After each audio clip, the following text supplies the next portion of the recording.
Hello friends, welcome to the new video at Gareebo ki Pathshala. In the last video we covered that how do we calculate a dimensional formula. Now we come to the next topic, which is applications of dimensional analysis.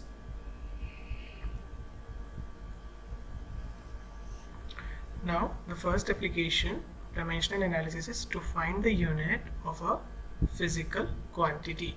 So whatever the physical quantities we have learned so far, whether they are fundamental or derived, we always need two things. The first is magnitude and the other one is unit. So using dimensional analysis we can determine the unit of a physical quantity. We'll see an example shortly of that. Next, we can use it to find the dimensions of a physical constant or coefficient. In equations or in calculation we come across some physical constants which do have a meaning in our calculation. So we also need to calculate their dimension, that what actually they represent as a physical quantity. So for that we need the dimensional analysis. The third and important use is to convert a physical quantity from one system of units to the other. The spelling is wrong here, it should be one. So from one system of units to the other. So in this what we see is that suppose we have n1 value in one system and u1 is the dimension in the first unit system, and which will be equal to n2 value in the other system, and u2 will be the dimensional formula in the second. So here we see that if this is m1 to the power a, L1 to the power b, and T1 to the power c, while in the second system it is said to be n2, then m2 to the power a, L2 to the power b, and T2 to the power c. So if we want to calculate n2, that what will be the value in the second system, so how we can calculate is m1 by m2 power a, then L1 by L2 to the power b, and T1 by T2 to the power c. So this is the formula worth noting when we are converting a physical quantity from one system of unit to the other, which is required in most of the practical cases. Also we can use to check the dimensional correctness of a physical relation. In scientific calculations we usually come across situations in which we define a relation and we see that whether it is dimensionally correct or not, whether both the quantities on the side of the equation are equal or not. It should not be a case that one side it is the volume and the other side it should be an area. Both sides it should be volume, on both sides it should be force, or on both sides in generally it should be the same physical quantity. So let us see some questions which we need to solve, or which are generally asked in any examination. So here, if x is equal to at plus bt square, where x is distance traveled by body in kilometers and t is the time taken in seconds, they are telling us to find the unit of b. So this is the question of the first application we learned in the previous slide. So when we are going to solve any problem in physics, we are always going to start with what is being given to us. So in this, it is being given that x is distance in kilometers and t is time in seconds. So we see that x is at plus bt square. So dimension of x should be equal to dimension of b t square. Okay, because both the sides of the equation should have the same dimension. So at and bt square both should have the same dimension, then only they can be added by the operation of addition or plus symbol. Okay, so going forward we go for b is x upon t square, where x is distance in kilometers and t is time in seconds square. So the unit of p comes out to us as kilometer over second square. So this is the required answer. Easy one. So let's try the new question. Here we see that the dimension of a physical quantity x in the given equation is given by, so this is a second application where we need to find the dimension of a physical constant as we studied in the first slide. So given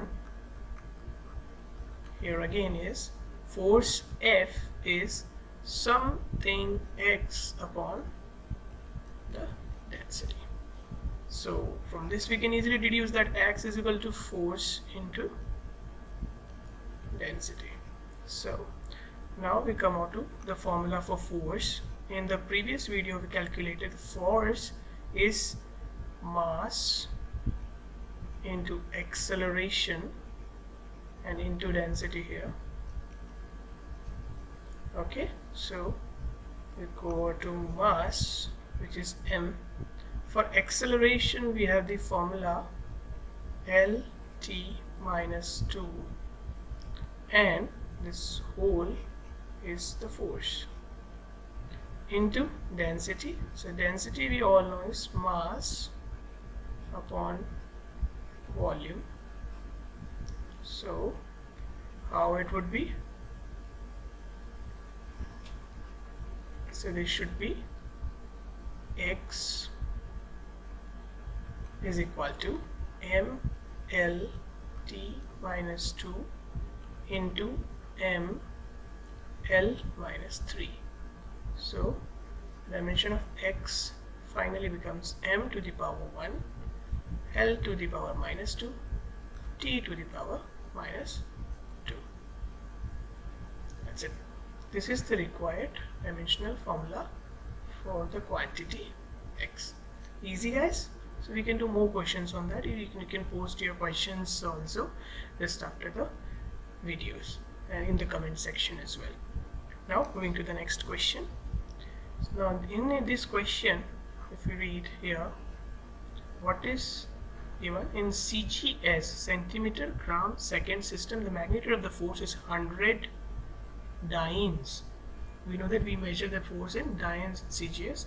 In another system where the fundamental quantities are kilogram, meter and minute.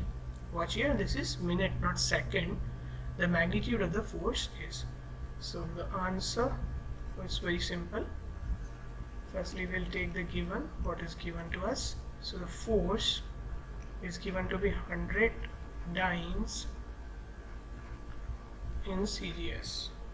Now we need to convert. So the formula for conversion was N2 is equal to N1 into M1 upon M2 to the power A,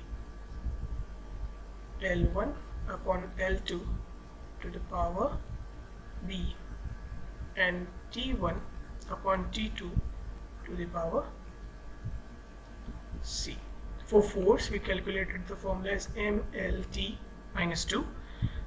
So we can easily see that A is equal to 1, B is equal to 1 and T is equal to minus 2. That's okay, friends, till here. So we move forward.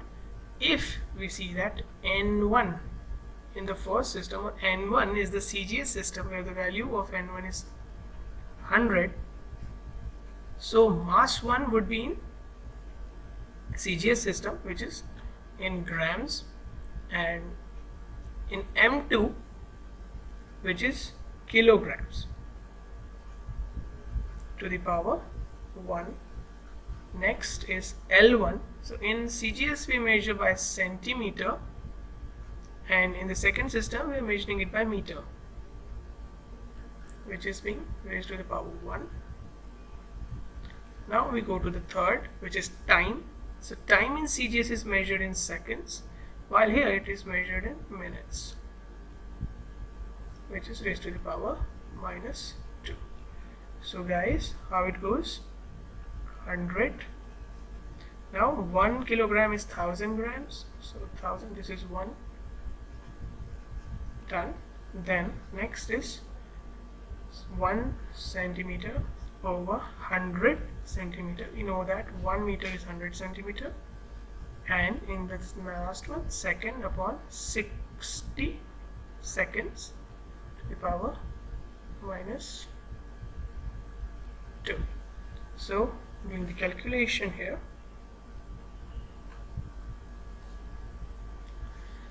so we do the calculation like this: 100 1 upon 1000 into 1 upon 100.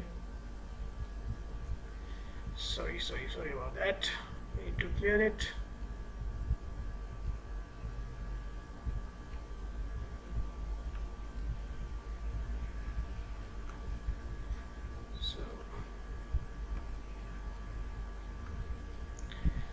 So we come back to the calculation, and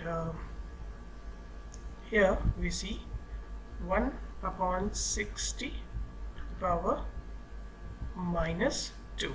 So this is we can cancel these two zeros with these two zeros. So 60 to the power 2 over 1000, which is actually 3600 by 1000, which is eventually equal to 3.6. So N2 becomes 3.6. In the second system, the value of force would be this, and the unit will be accordingly. So guys, we can solve any problem related to dimensional analysis very easily if we follow the right process and the right concept. To some extent, we need to remember the dimensions of the fundamental and some of the derived physical quantities. Other we can do on the spot by following the right procedure. Thank you very much for watching the video. Please do like and subscribe. Thank you very much.